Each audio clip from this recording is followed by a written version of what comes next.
Itinyalo ulo na dialo, bagani duma, ufana yeli lo diala ye.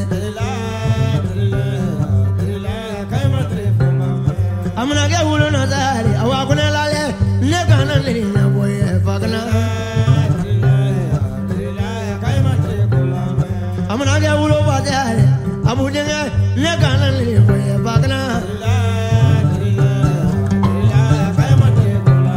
Solomoni de ulo no blale, bagana ni lo mama, grani neri boganda.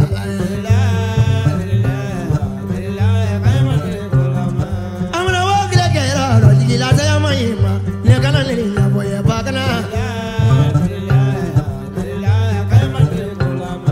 Wajole jilo fa marubile, ma marulale, ma go grani neri boganda. Alamuna dirigete ama marulale, ofana yeli lori ala. Ala gigi ulo de ama bagrani zu, grani neri boganda.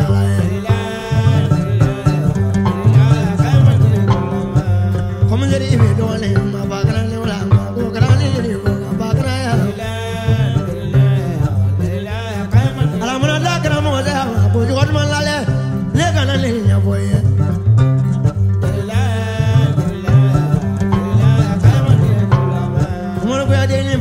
Baru berada wo, cakran ini bukan lain. Jauh nam bemade, Daouda i baro te yomani kiama. Iya sumunta yomani kiama. Iya neri doan jaku baro te yomani kiama. Awade neri doan jadori kamangwela. Sirigi de neri doan magadori kurowari. Jogman nakarane ale neri doan magadori. Abijan dugukolo sanfɛ jimara marusangare terikɛ a n'a badengɛ a n'a jigi a n'a ɲalɔrɔ a n'a kɔnɔfɔrɔ a n'a jɛɲɔgɔnkɛ bɔdugu dangu Faganda fulakɛ neri ye Kouyaté.